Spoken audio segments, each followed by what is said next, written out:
우리는 그리스도께 속하여 있습니다. 이러한 제목으로 같이 은혜를 나누겠습니다. 부활하신 예수님은 우리 안에 거하십니다. 이제 우리는 세상을 향한 예수의 상한 목자의 마음을 가질 수 있습니다. 우리는 예수님의 승리의 다스리심과 능력 있는 새로운 삶에서 기뻐할 수 있습니다. 그리스도 예수 안에서 우리는 새로운 피조물입니다. 우리는 그리스도 안에서 죄에 대해 죽고 하나님에 대해서 살았습니다. 그리스도 안에서 우리는 율법의 억압으로부터 자유를 얻었습니다. 우리는 은혜 아래에 있습니다. 우리는 예수님께 소속되어 있습니다.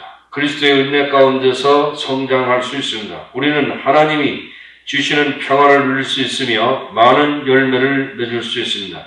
첫째, 우리는 그리스도께 속하여 있습니다. 로마서 6장 14절에 죄가 너희를 주관하지 못하리니 이는 너희가 법 아래 있지 않냐고 은혜 아래 있음이라.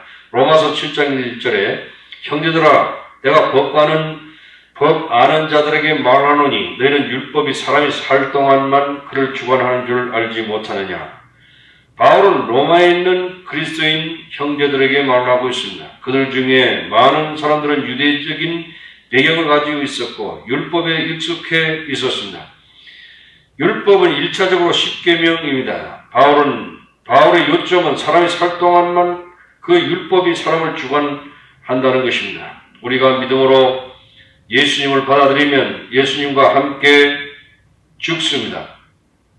예수님과 함께 죽었기 때문에 우리는 율법에서 자유함을 얻었습니다. 로마서 7장 2절에 남편이 있는 여인이 그 남편 생전에는 법으로 그에게 매인받으라. 만일 그 남편이 죽으면 남편의 법에서 벗어났느니라.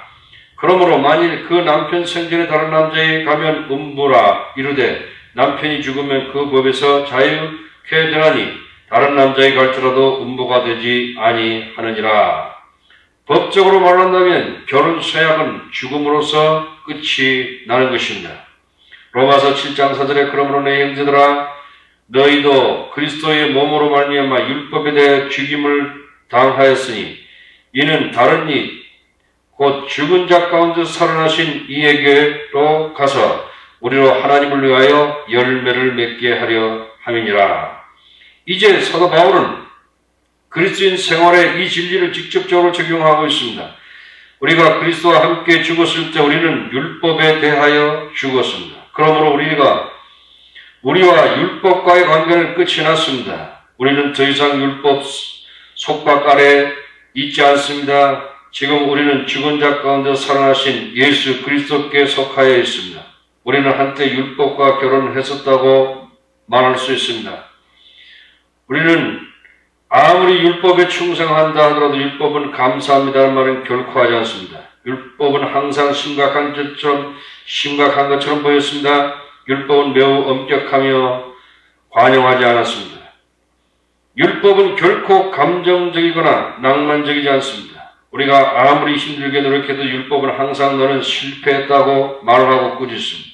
우리가 아무리 힘들게 일해도 율법에 의해 정죄받게 되는 것입니다. 정죄의식이 자라게 되면 우리는 힘들고 힘을 잃게 되고 무력하게 됩니다. 정신적으로 불안정할 때까지 늘 정죄의식에 짓눌리게 되는 것입니다. 최종 결론은 죽음뿐입니다.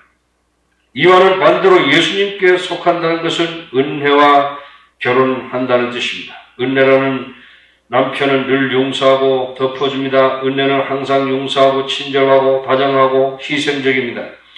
고린도전서 13장 7절에 모든 것을 참으며 모든 것을 믿으며 모든 것을 바라며 모든 것을 견디느니라. 은혜와의 결혼은 항상 우리를 강하게 만듭니다. 은혜는 우리를 사랑 안에서 성장하고 그리스도의 인격 안에서 예수님을 닮을 때까지 성장하게 합니다. 로마서 7장 4절에 그러므로 내 형제들아 너희 또 그리스도의 몸으로 말미암아 율법에 대해 죽임을 당했으니 이는 다른 이 곧 죽은 자 가운데서 살아나신 이에게로 가서 우리로 하나님을 위하여 열매를 맺히게 하려 함이니라. 그리스도와 함께 우리의 새로운 삶은 진실로 행복한 것입니다. 은혜는 하나님을 위해서 열매를 맺는 것입니다. 은혜는 예수님이 우리 안에 역사하는 것을 통하여 하나님의 영광을 나타내는 것입니다.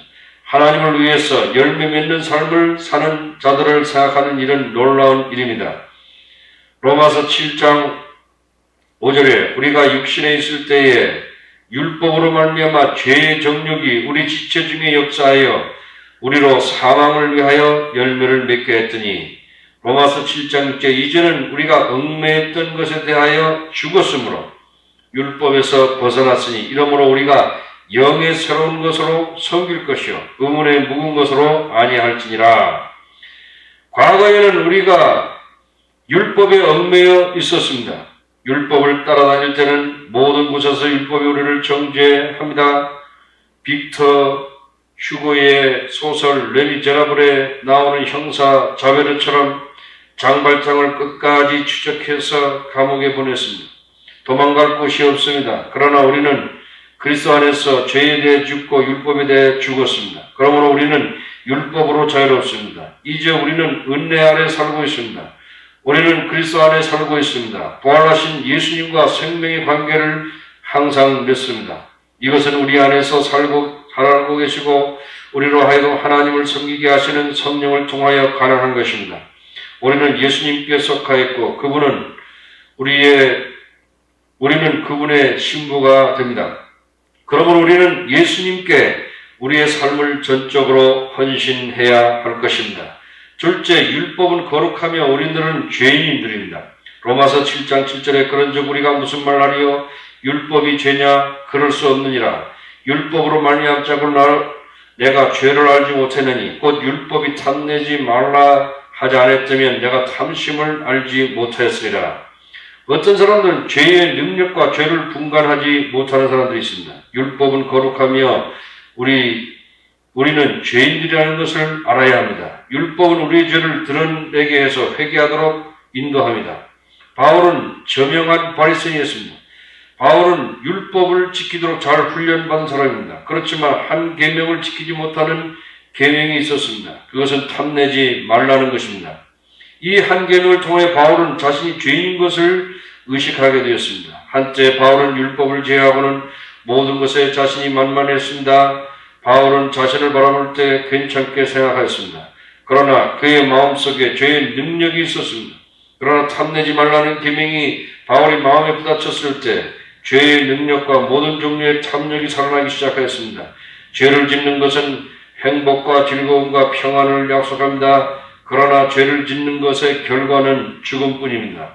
사실상 죄의 능력은 철두철미하게 악합니다. 죄의 능력은 율법을 통해서 바울로 하여금 죽음에 이르도록 하였습니다. 우리는 율법이 거룩하다는 것을 알 수 있습니다. 사람을 악하게 만드는 것은 죄입니다. 율법은 죄를 드러내는 엑스레이와 같습니다. 그러므로 우리는 우리의 죄를 드러내는 율법을 싫어하지 말고 대신에 회개하고 고백하고 나의 죄를 위해서 죽어주신 예수님께 감사해야 할 것입니다. 셋째, 예수님 안에 승리가 있습니다. 바울은 개인적으로 죄와의 싸움과 승리의 비결에 대해서 간증하고 있습니다.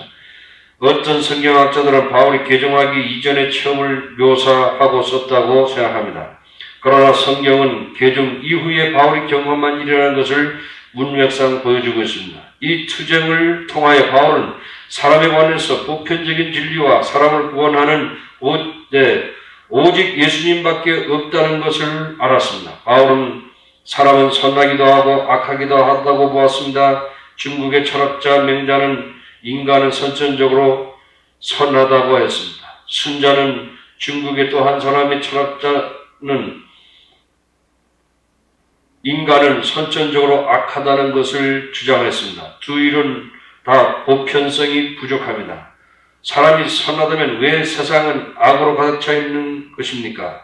반대로 전적으로 악하다는 것도 사람에게 어느 정도 선한 면도 있는 것이 사실입니다. 우리 인간은 선하기도 하고 악하다는 진리를 우리가 알아야 할 것입니다.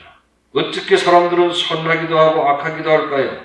한편으로 사람은 하나님의 형상과 모양대로 창조되었기 때문입니다. 그렇기 때문에 속사람은 하나님의 율법을 즐거워합니다.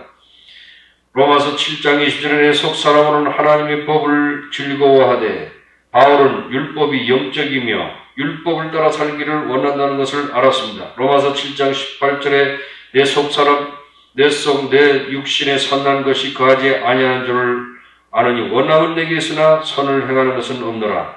죄의 힘이 그 몸 안에서 역사하고 바울이 정말 하기 싫어하는 일을 하게 하고 있다는 것입니다. 사람의 전적인 타락은 가장 높은 수준의 선을 행하도록 하지 않습니다. 그렇기 때문에 사람은 아름다운 소설들을 읽기를 원하고 인간의 관한 영화를 보기를 원하는 이유인 것입니다. 바울이 경험한 죄악의 상태는 생생합니다. 바울은 그 자신의 몸 안에 갇힌 죄수와 같다고 말하고 있습니다. 로마서 7장 21절에 그러므로 내가 한 법을 깨달았느니 그 선을 행하는 원하는 나에게 악이 함께 있는 것이로다. 내 속사람은 하나님의 법을 즐거워하되 내 지체 속에 한 다른 법이 내 마음의 법과 싸워 내 지체 속에 있는 죄의 법 아래로 나를 사로잡아 오는 것을 보는도다. 우리는 바울을 매우 잘 이해할 수 있습니다. 우리는 일찍 일어나서 매일 새벽 기도를 하기를 원합니다. 우리는 열심히 공부해서 하나님의 영광을 위해서 쓰임받기를 원합니다. 그렇지만 우리는 선을 행하려고 할 때 악이 우리와 함께 있는 것을 발견하게 됩니다. 바울이 자신 속에 비참한 상태를 발견하게 될 때 그는 어떻게 했습니까? 바울은 절망했습니까? 아닙니다. 바울은 하나님께 부르짖었습니다. 오호라 나는 공고한 사람이로다. 이 사망의 몸에서 누가 나를 건져내랴. 우리 자신 속에 비참한 상태를 발견할 때 우리는 하나님의 도우심을 위해서 부르짖어야 할 것입니다. 로마서 7장 25절에 우리 주 예수 그리스도로 말미암아 하나님께 감사하리로다. 바울은 자신 속에서가 아니라 예수 그리스도 안에서 승리를 발견했습니다. 바울은 전적으로 무력했습니다. 바울은 예수님을 바라보았을 때 죄인들을 향한 하나님의 구원을 발견했습니다. 예수님께서 바울의 죄를 용서하셨고 성령을 바울에게 부어주셨습니다. 성령께서 바울의 비참한 상태를 극복하도록 능력을 주셨고 하나님을 향한 풍성한 열매를 맺을 때까지 하나님을 섬기도록 능력을 주셨습니다. 바울은 우리에게 사람이 공고하고 비참한 상태를 극복하는 것이 승리의 삶을 사는지를 가르쳐고 있습니다. 우리는 자신을 바라보지 말아야 합니다. 우리는 예수님을 바라보고 은혜와 긍휼을 간구해야 됩니다. 예수님은 우리의 승리이십니다. 아멘.